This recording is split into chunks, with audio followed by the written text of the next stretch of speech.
Hello, boys and girls. I hope you are all doing well. This week is Thanksgiving week. We have Thanksgiving on Thursday. You guys are probably watching this video on Monday afternoon or Tuesday afternoon, or maybe even Wednesday if you didn't have time, or in the evening. Um, this week, in the spirit of Thanksgiving, we are going to be doing a little bit more of a reflective art activity where we think about some of the things that we are thankful or grateful for. That means things that we are very glad or happy to have in our lives. Could be things, people, places, basically thinking about anything that you are so happy is a part of your life.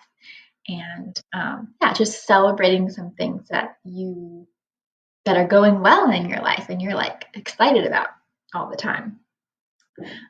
So to do that, we are going to be making some fall leaves, fall colored leaves, and then writing or drawing some things that we are thankful for on the back of each leaf. So I'll just show you my example so you know where we're going, and then I will definitely show you step by step how you do that. So just stay tuned. All right, so the camera is a little bit, I have a window right here, so it's a little bit light. So I'm gonna have to hold it up close. So this is one of my examples. On the back, it says new day trip discovery. So these are things I did this activity for myself. And I put things that I was personally very grateful or thankful for on the back of each leaf. So I just found a few, little places that I like to go on the weekends I didn't know about. So that's something I'm thankful for. So I'm enjoying that right now.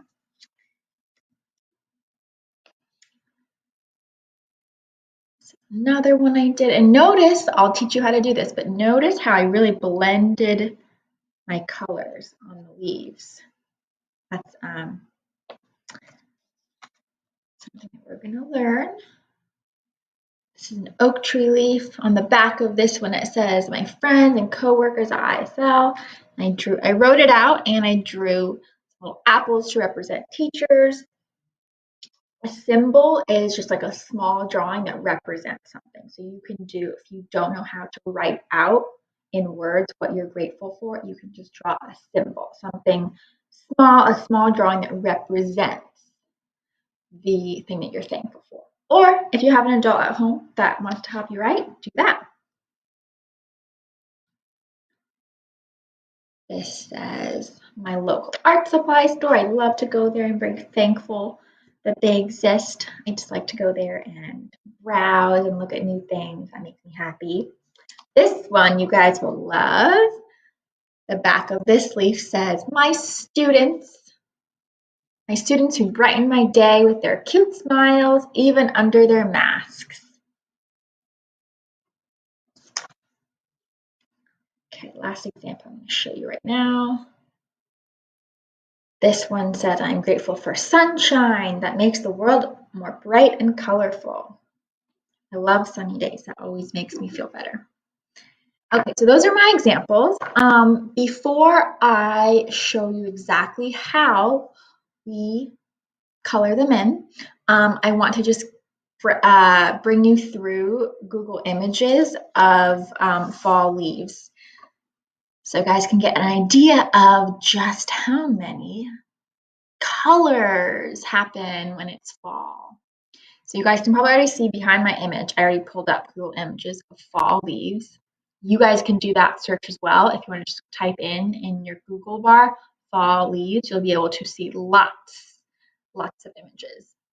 Often, I'm just scrolling down. Often, people think like maples are the most pretty tree in fall because their leaves often turn really bright orangey yellow. But they're definitely not the only tree that turns fun colors in fall. So I just wanted to really showcase how there are so many colors like in each leaf often.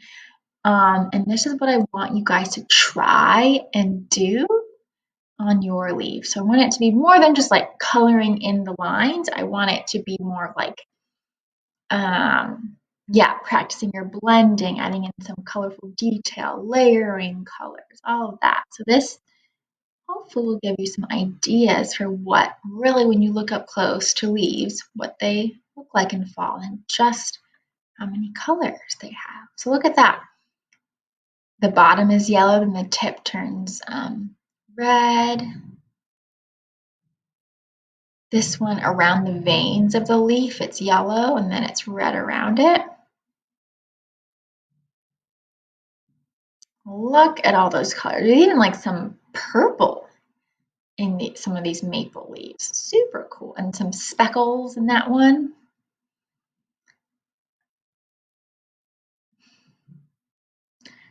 So I hope you guys got some ideas for, some creative ways to color in your fall leaves. I forgot to say, if you were at school on Friday, your teacher will have put this page in your like folder to take home. It was fall leaf coloring page. That was from me. So this is what you're going to use today to color in your fall leaf. So some of them may look a little bit different than this. Some of them may have a few more leaves than just 3, and some of them will be this exact same sheet. So that is what you're going to use to color it in. So if you have one of those sheets, you don't have to worry about drawing your leaf yourself. Now, there are a few classes that were not in the building on Friday, so you didn't get one of those. So if you are one of those classes, you can draw your own leaf. I will show you how to do that in the next clip coming up. If you do have the coloring sheet, you can try and use some of the blank space to draw your own leaf for fun. Follow along with us, or you can skip over that part. All right, let's get into it. All right, guys, so perhaps in this video clip, you can see my examples much better. So these are my examples, the ones that I already have made, and I will walk you through how to make some that are similar. So take a good look at really how carefully I was at coloring in. I even added some little like brown or yellow spots on this one. I took some time to color in a different color just around the vein of some of the leaves. This leaf I used light green, dark green, brown, red, lots of colors. Same with this one. I blended tons of colors. So the materials that I used were colored pencil. This will work just as well with crayon. So I hope you have at least colored pencil and crayon at home. You'll also need a scissor to cut them out, and of course your coloring sheet that hopefully you have. Whoops, sorry guys. So that's where we're going. Let me show you how to get there now. Okay, so this is the coloring sheet that you hopefully have. I'm gonna do a quick little guided drawing of a leaf on just this blank space. That is if you are in Vanessa Bertho's class, or no, in Giovanni's class, or Mr. Aruna's class, or Miss Maria's class. I don't think you guys were able to get one of these. So, if you're in that class, you don't have one of these, or for some reason you lost it, follow along with me now and we'll draw a leaf together, the outline of a leaf, okay? We're making our own coloring page right now. So let's just do a simple one, little teardrop kind of shape. Teardrop or almond shape. And the thing that's kind of fun about leaves, you can kind of make your ends a little bit pointed or fancy, and that kind of gives a feeling of some movement. And then you draw the vein, and the vein comes out, and then it's like the stem. And what we have here is we have the veins reaching out from the smaller vein, reaching out from the central vein. So that's just a simple leaf. Now you can get fancy and you can change the edges, make some little points there. You can do sort of more of like a maple leaf. It's a bit trickier. Let's try. Let's see. They kind of have this.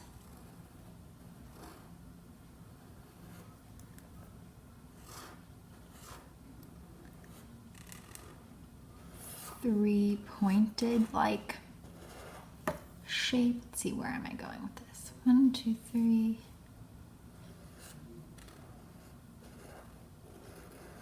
4. I guess I'll do one more.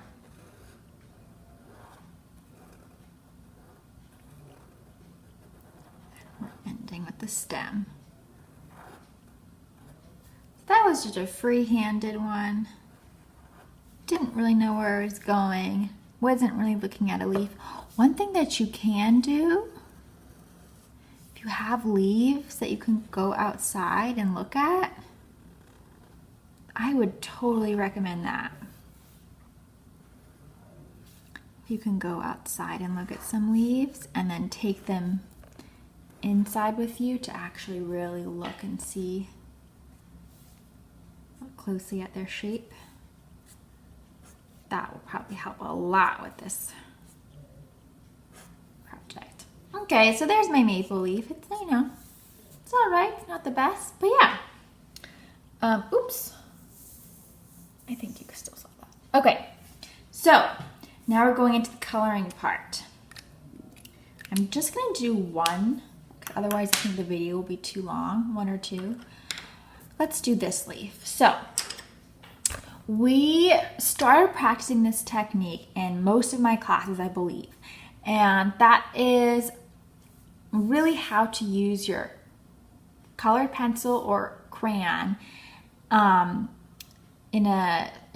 to get a smooth layer of color down. Now the first tip that I have for you is to hold your pencil further away, okay, from the tip, okay? This allows for a wider range of movement, and that's kind of really what you want when you want to color evenly an area. So I'm going to layer down an even layer of brown.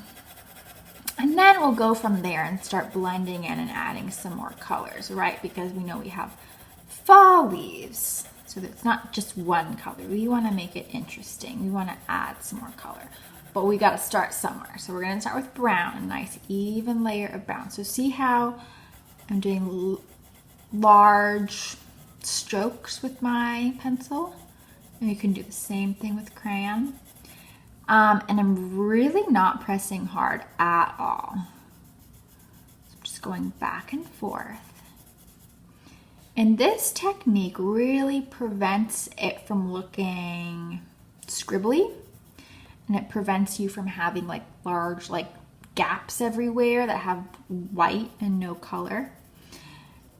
That happens when you're kind of just going everywhere with your pencil and you're just like, coloring it in. And if you're coloring really hard with the tip of your pencil, that's when you get more of like a scribbly look instead of more of a smooth look. And we're gonna try and work towards this year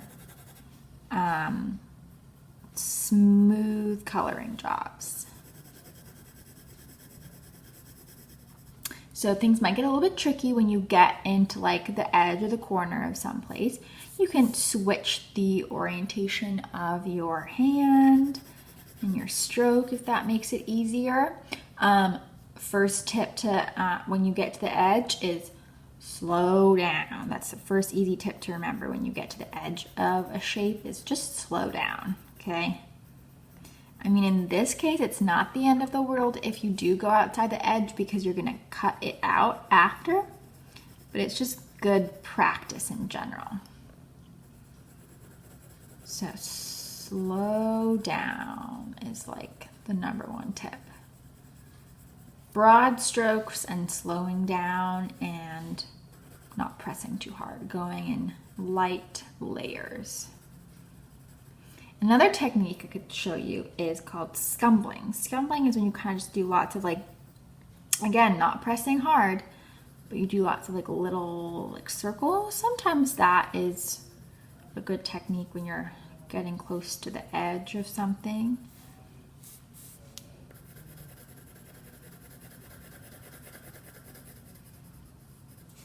Okay, so I'm most likely going to be speeding up the video so I can finish. But just know, so you're not sitting here forever watching me color, but just know that it's sped up. So really, I'm not coloring this fast.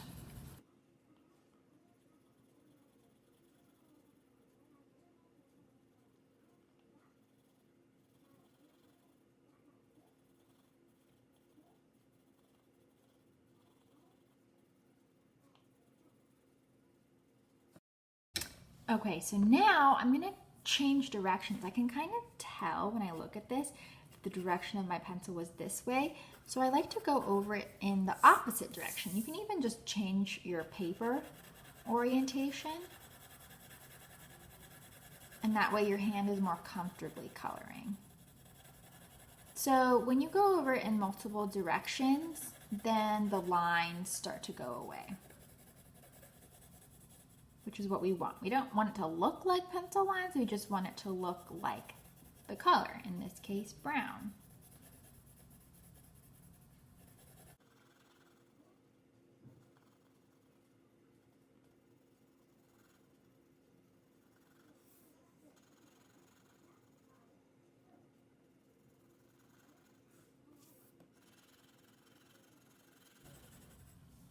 Okay, not too bad. So now what we're gonna do is I want to add some green in the middle of my, I think this is an oak leaf. So I'm just gonna layer on top.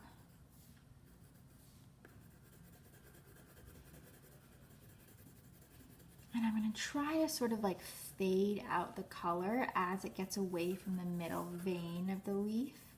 I'll have a more intense green color in the middle, and then I'll fade it out.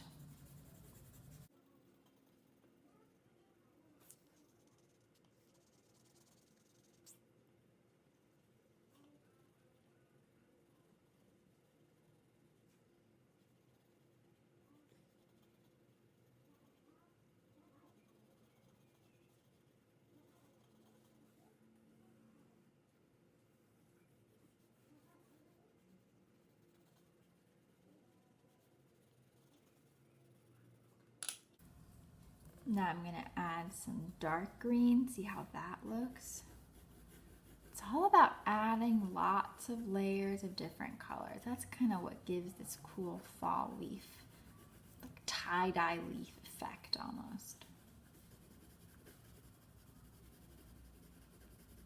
So I hope you guys have fun with this part. I hope it's a little bit calming and meditative, just to do a low-key coloring activity. Maybe I'll add some yellow here and there. Ooh, yeah, I'm liking how that looks. It's subtle, the change, when I add yellow on top, but I do like it.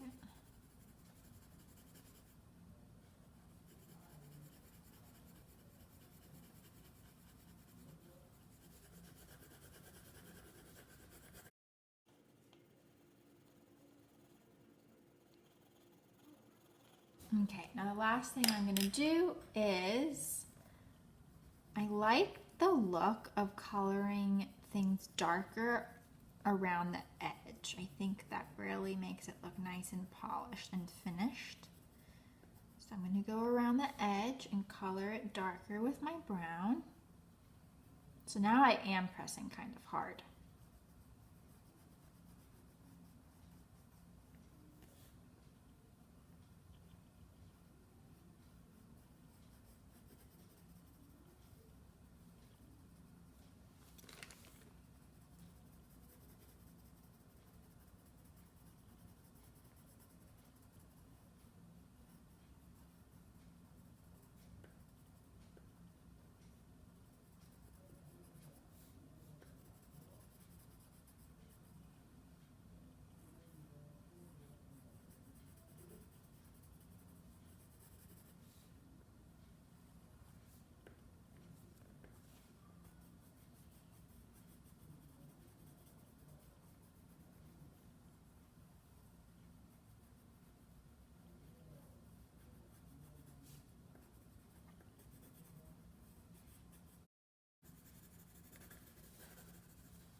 Okay, so I just skipped over me finishing up my leaf because otherwise the video would be so long, but I just finished going darker over the edge with brown and coloring the whole thing lightly with yellow. I think it made it nice and bright.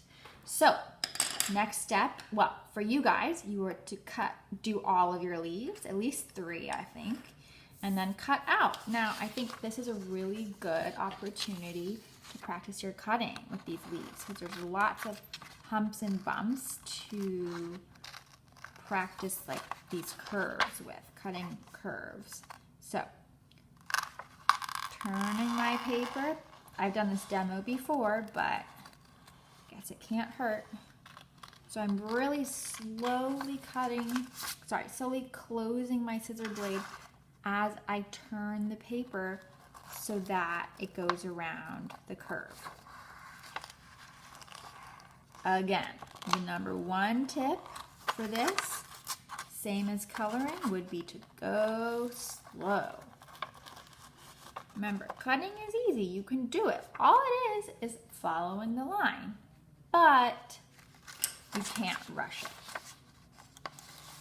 That's the main thing that I think a lot of kids struggle with, is they want to do it quickly.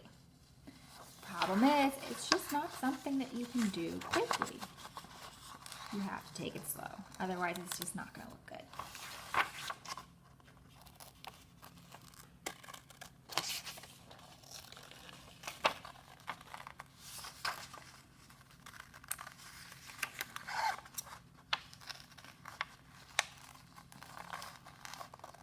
If you're getting like tangled in the paper, just stop, reorient yourself, you know, take a deep breath, put your scissor in where you want it to go and start again. It's all about rotating the paper. Rotating the paper as you slowly close down with your scissors. Now, I'll show you another technique that you can kind of combine with this technique as well in just a minute.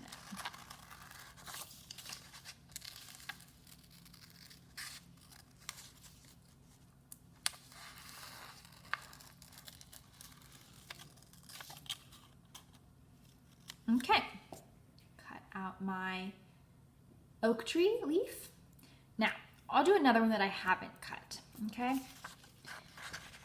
So, one technique, it's the same technique cutting it out of moving the paper and then keeping this hand steady and slowly closing the scissor blades. But sometimes it's just too much to have your whole paper involved when you're trying to move things around. So sometimes just cutting a rough shape around whatever the thing is that you're trying to cut out is helpful. So like, for example, if I was cutting this out, I would just cut out a rough shape around it. Clear my space so I just have this piece to deal with. And then it's kind of like less, you know, cumbersome or annoying to have like big papers kind of like all over getting in your hand or whatever. Then you do the same thing. Turn your paper and cut. And sometimes even like if this, whoa, got stuck in here. What's happening? Weird, got stuck in here. Sometimes if this is too much even, you can just like cut that off, you know, like toss that aside so that you can concentrate on the part that you need to cut. Okay, this one you could cut like that and then go back in and cut out these little parts. It's up to you. You'll get your technique after you practice a while. Those are 2 tips, right? Cutting your thing out that you need to cut into like a smaller piece of paper so you don't have to wrestle with the big scraps, and turning your paper instead of your scissor hand. Whoops, somehow that cut off. No big deal. Not gonna sweat it.